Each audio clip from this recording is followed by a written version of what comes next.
आपुल्या शब्दाने तू मला वर करतो, तू माझा देव मुक्तिदाता। आपुल्या शब्दाने तू मला वर करतो, तू माझा देव मुक्तिदाता। आपणास माहीत आहे की प्रभू येशूचे शिष्य पौल व सीला बंदीगृहात असताना ते देवाची स्तुती करत असता मोठा भूमिकंप झाला। बंदीशाळेचे पाय डगमगले व त्यांचे दरवाजे उघडले व सर्वांची बंधनं तुटली। किती अद्भुत रीतीने परमेश्वराने त्यांना या संकटातून सोडवले। आजही हे स्तुतीचं सामर्थ्य काम करत आहे। चला तर मग पवित्र शास्त्रात सांगितल्याप्रमाणे आपणही डफ वाजवून व नृत्य करून त्याचे स्तवन करूया, झणझणणाऱ्या झांजा वाजवून त्याचे स्तवन करूया।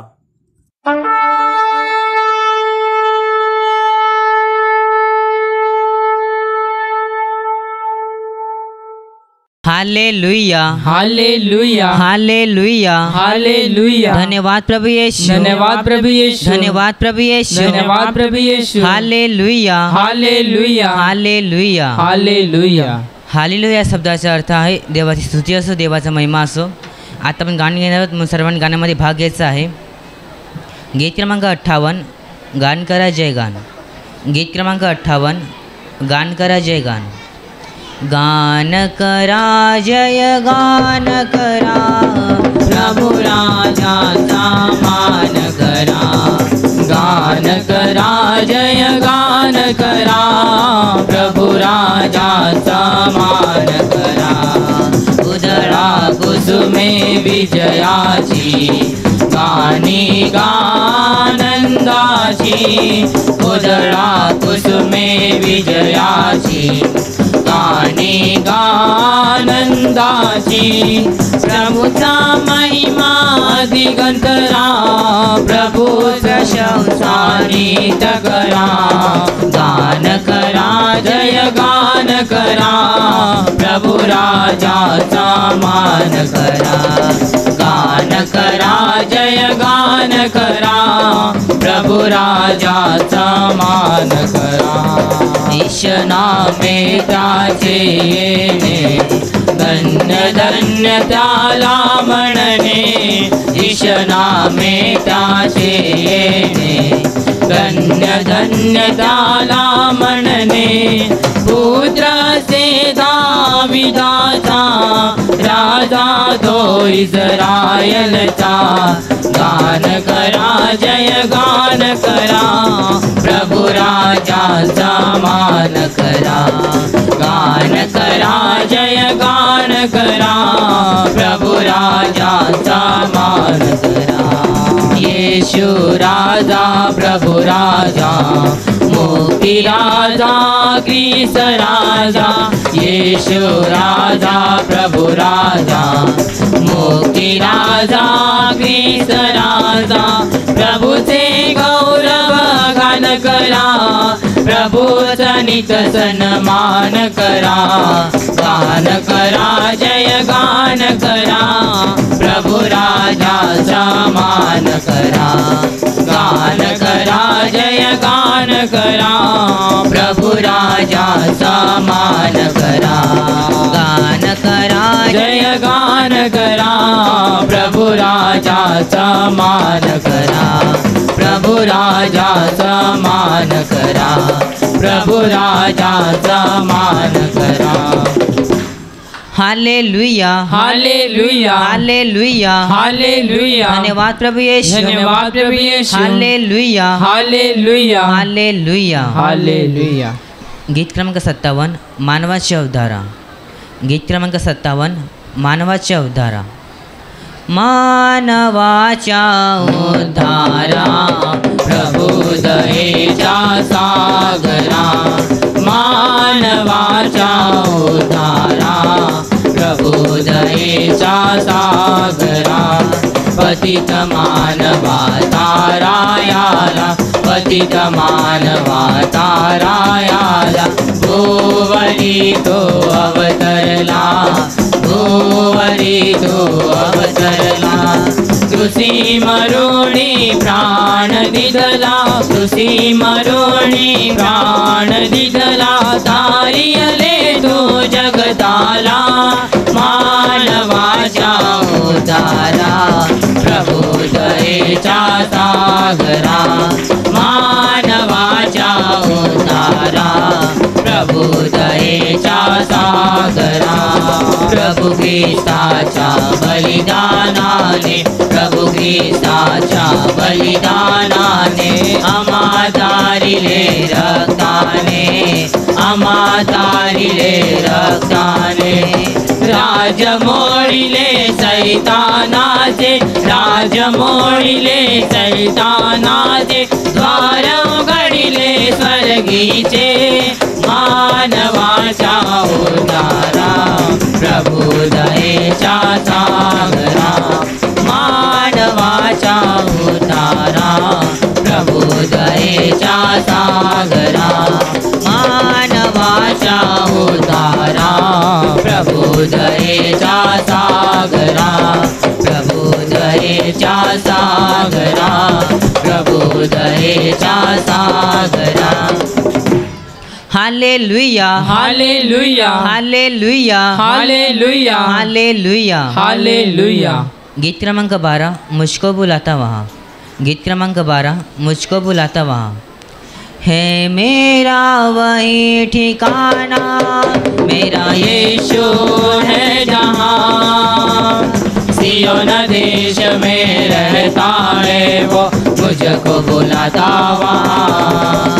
है मेरा वही ठिकाना, मेरा यीशु है जहाँ, सियोन देश में रहता है वो, मुझको बुलाता वहाँ.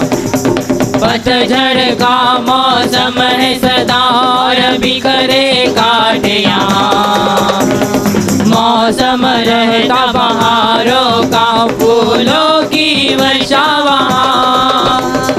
पतझड़ का मौसम है सदा और बिखरे काटे यहाँ, मौसम रहता बहारों का, फूलों की वर्षा वहाँ.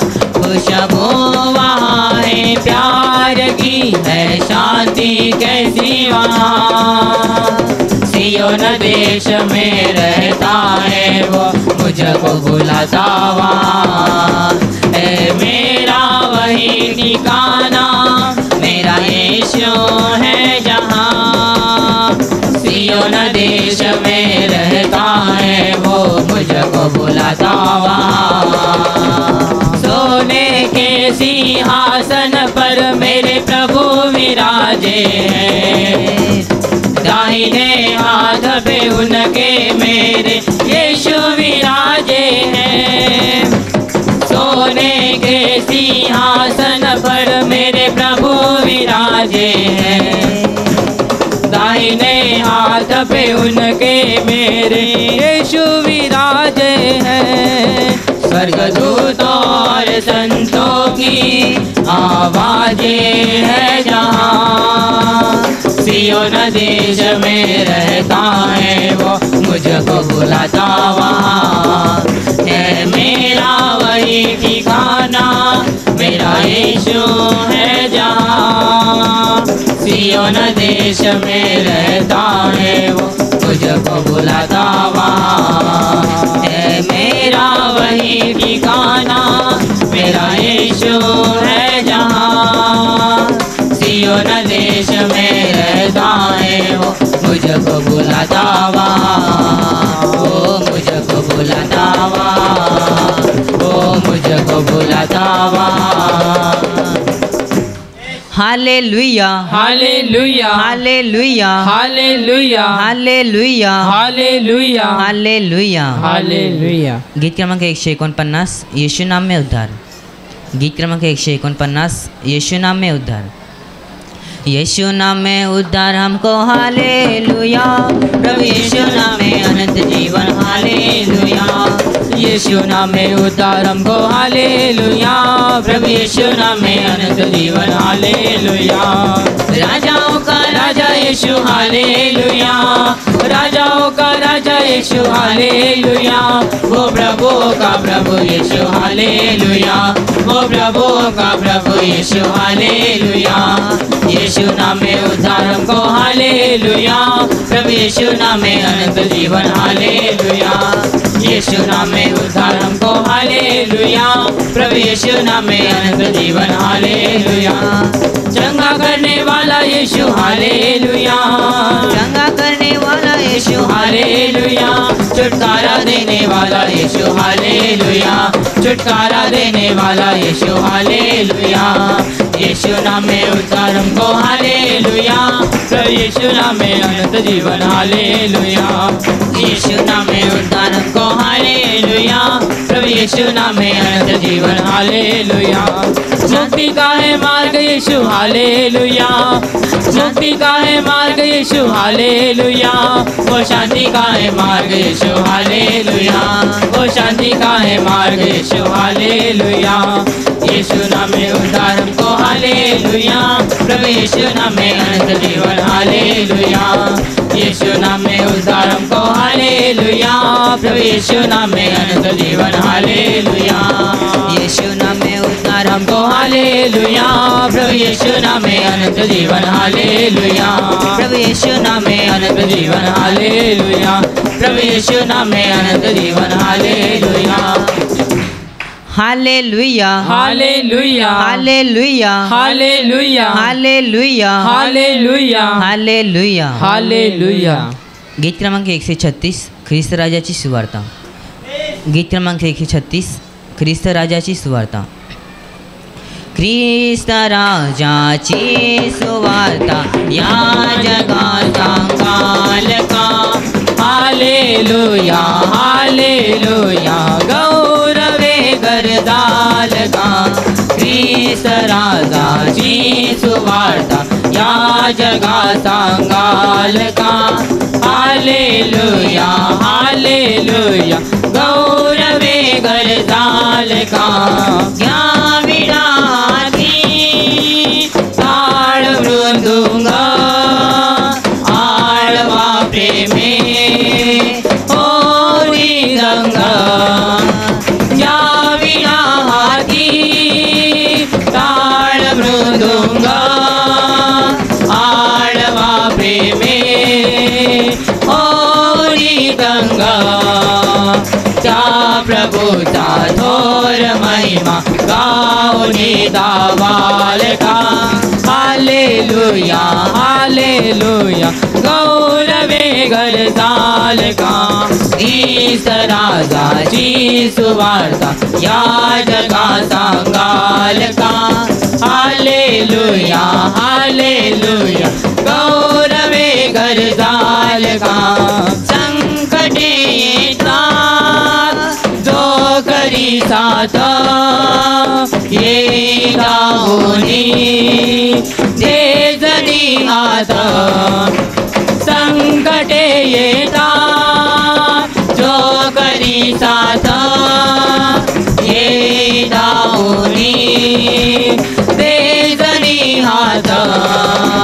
त्या प्रभूला प्रेम भावे अंतरी ठेवाल का।